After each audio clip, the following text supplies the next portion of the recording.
പേളിൻ്റെ necklace പോലെ ഇരിക്കുന്ന പോലെ ചെറിയ ചെറിയ ചെറിയ കുമിളകളായിട്ടായിരിക്കും ഓവുലേഷൻ കാണുക. അനോവുലേഷൻ പി സി ഒ ഡിയുടെ ഒരു വലിയ ഭാഗമാണ്. എന്ന് പറഞ്ഞാൽ നോർമലി ഒരു 28 ഡേയ്സ് സൈക്കിളുള്ള ഒരാൾക്കാണെങ്കിൽ ഏകദേശം ഒരു 14 ഡേയ്സിലൊക്കെ ഓവുലേഷൻ നടക്കണം.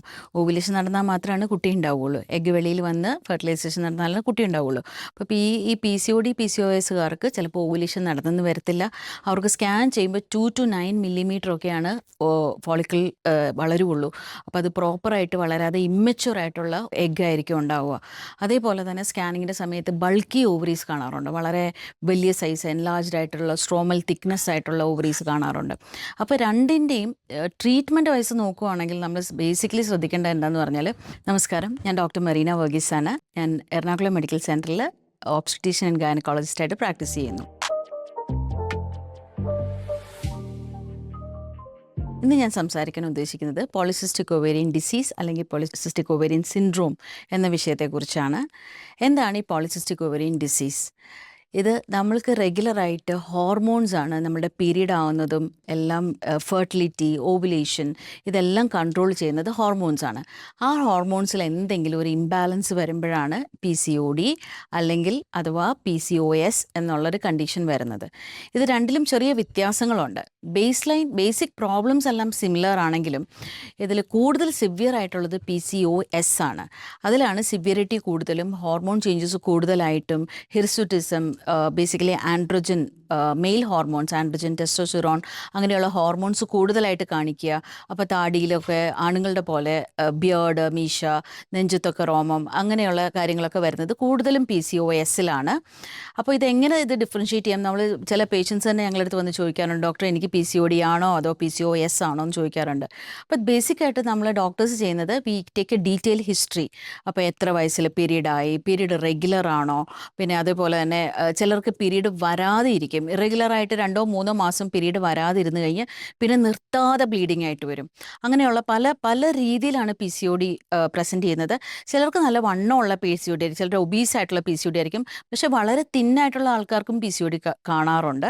അപ്പോൾ ഇത് നമ്മൾ ഡീറ്റെയിൽ ഹിസ്റ്ററി, അതുപോലെ പേഷ്യൻറ്റിനെ എക്സാമിൻ ചെയ്തും പിന്നെ ബ്ലഡ് ടെസ്റ്റിൽ ഹോർമോൺസ് ചെക്ക് ചെയ്യും. നമ്മൾ ഹോർമോൺ പ്രൊഫൈൽ ചെക്ക് ചെയ്യും. FSH, LH, പ്രൊലാക്റ്റിൻ, പിന്നെ ഇൻസുലിൻ, സിറം ഇൻസുലിൻ, പിന്നെ അതേപോലെ തന്നെ ടെസ്റ്റോസ്റ്റിറോൺ, ആൻഡ്രോജൻ ഇങ്ങനെയുള്ള ഹോർമോൺസ് ടെസ്റ്റ് ചെയ്ത് നോക്കി.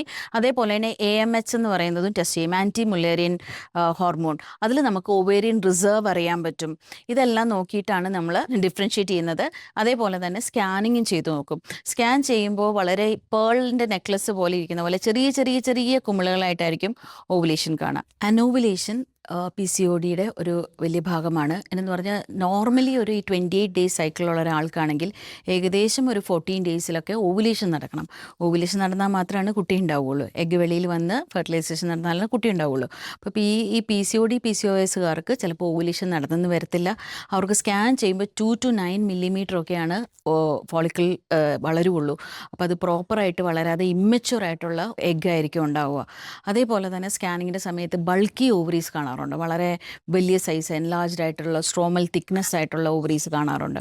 അപ്പോൾ രണ്ടിൻ്റെയും ട്രീറ്റ്മെൻറ്റ് വൈസ് നോക്കുകയാണെങ്കിൽ നമ്മൾ ബേസിക്കലി ശ്രദ്ധിക്കേണ്ടത് എന്താണെന്ന് പറഞ്ഞാൽ, ഏറ്റവും പി സി ഒ ഡി ആണെങ്കിൽ നമുക്ക് ഇച്ചിരൂടെ മൈൽഡർ ആയതുകൊണ്ട് നമുക്ക് ലൈഫ് സ്റ്റൈൽ മോഡിഫിക്കേഷൻ അല്ലെങ്കിൽ നമ്മുടെ ഡയറ്റ്, എക്സസൈസ് അങ്ങനെയുള്ള ടീനേജേഴ്സിനോടൊക്കെ നമ്മൾ കൂടുതലും മെഡിസിനേക്കാൾ കൂടുതലും നമ്മൾ പറയുന്നത് ഈ ലൈഫ് സ്റ്റൈൽ മോഡിഫിക്കേഷനാണ്.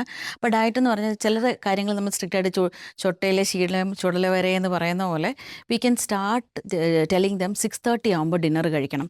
ഒരു പ്ലേറ്റ് എടുക്കുകയാണ്, ഏറ്റവും ചെറിയ പ്ലേറ്റ് എടുക്കുക. 50% should be vegetable, that is high fibre vegetable. 25% should be proteins and 25% carbs.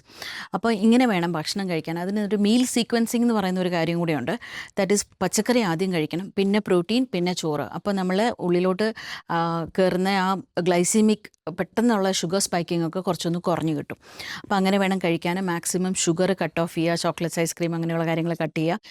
At least 1 hour of walking. ഇപ്പം വാക്കിംഗ് ഇഷ്ടമാണെങ്കിൽ അങ്ങനെ, അല്ലെങ്കിൽ സുംബായാണെങ്കിലോ യോഗയാണെങ്കിലോ ഓരോരുത്തർക്ക് ഓരോന്നായിരിക്കും ഇഷ്ടം.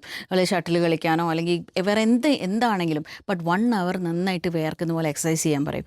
അപ്പോൾ പി സി ഒ ഡിക്കാരോട് നമ്മൾ കൂടുതലും ലൈഫ് സ്റ്റൈൽ മോഡിഫിക്കേഷനും PCOS വരുമ്പോഴത്തേക്കും നമ്മൾ ഇൻഫെർട്ടിലിറ്റി അങ്ങനെയുള്ള കാര്യങ്ങളിലോട്ട് പോകും. അപ്പോൾ നമ്മളതിന് പ്രോപ്പറായിട്ട് ട്രീറ്റ്മെൻറ്റ് എടുത്താലാണ് ഈ ഓവുലേഷൻ നടക്കുകയുള്ളൂ. അതേപോലെ ചിലരെയൊക്കെ വളരെയധികം ഹെയർ ഗ്രോത്ത് കൂടിയിട്ട് വരാറുണ്ട്. അങ്ങനെയുള്ളവർക്ക് ലേസർ ചെയ്യേണ്ടി വരുന്നുണ്ട്. ഉള്ളിൽ നിന്നുള്ള ട്രീറ്റ്മെൻറ്റും വേണം, അതേപോലെ തന്നെ വെളിയിൽ നിന്നുള്ള ട്രീറ്റ്മെൻറ്റും വേണ്ടി വരും. ഹെയർ ഫോൾ വരാറുണ്ട്. ഹെയർ ഫോൾ ഉള്ളവർക്ക് നമ്മൾ GFC, PRP അങ്ങനെയുള്ളതും, പിന്നെ വൈറ്റമിൻസ്, ബയോട്ടിൻ കണ്ടൻ്റ് ആയിട്ടുള്ള വൈറ്റമിൻസ്, പിന്നെ ഏറ്റവും ഇമ്പോർട്ടൻറ്റ് ന്യൂട്രീഷ്യസ് ഫുഡ്, നമ്മുടെ ചെറുപയറൊക്കെ മുളപ്പിച്ചിട്ട് കഴിക്കുക, അങ്ങനെയുള്ളതൊക്കെ വളരെ ഇമ്പോർട്ടൻ്റ് ആണ്.